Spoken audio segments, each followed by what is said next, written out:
सही ईमानदारी का फॉर्म फिल किया है, फॉर्म फिल किया है, ये फिल किया है और ये हो गए क्वालिफाई ना, जेआरएफ क्वालिफाई।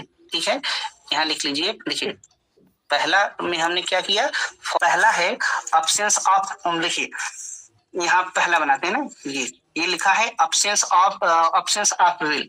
आपने विल मतलब आपने फॉर्म नहीं फिलअप किया है। ओके, नेक्स्ट क्या है, फॉर्म नहीं फिलअप किया है। फिर बोला है ए कंप्लेंट बाई द नॉलेज, यानी कि ज्ञान प्राप्त हो गया है, आपने जेआरएफ क्वालिफाई कर लिया। बताइए, फॉर्म फिल नहीं किए थे, यानी कि फॉर्म फिल नहीं करने का मतलब इच्छा का अभाव था, लेकिन आपका जेआरएफ हो गया। पॉसिबल है कि इम्पॉसिबल है? Impossible sir. इम्पॉसिबल फिलअप किया, लेकिन आपका जेआरएफ भी नहीं हुआ। पॉसिबल है कि नहीं? हाँ, फॉर्म भी नहीं फिल किए थे, यानी इच्छा का अभाव था और साध्य का भी अभाव हो गया, तो ये पॉसिबल कंडीशन है। ये पॉसिबल कंडीशन है, ऐसा हो सकता है। हो गया। और इच्छा का भाव यानी कि आप प्रेजेंस ऑफ विल, आपने फॉर्म भर रखा था, फॉर्म भी भर रखा और जेआरएफ भी हो गया। बोलिए पॉसिबल इम्पॉसिबल? Possible sir.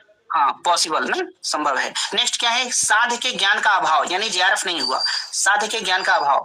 और फिर कह रहा है अनुमान लगाने की इच्छा का भाव। अनुमान लगाने का इच्छा मतलब आपकी इच्छा थी, आपने फॉर्म भर रखा था, जेआरएफ नहीं हुआ। पॉसिबल या इम्पॉसिबल?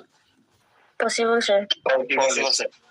अब ये बताना है कि ये पूछ रहा था ना, देखिए वो नहीं पूछ रहा था संभव है, तो पॉसिबल, अनुमान निकालना संभव है। तो ये देखिए 3 कंडीशन थी जिसमें संभव है। पहली कंडीशन असंभव है,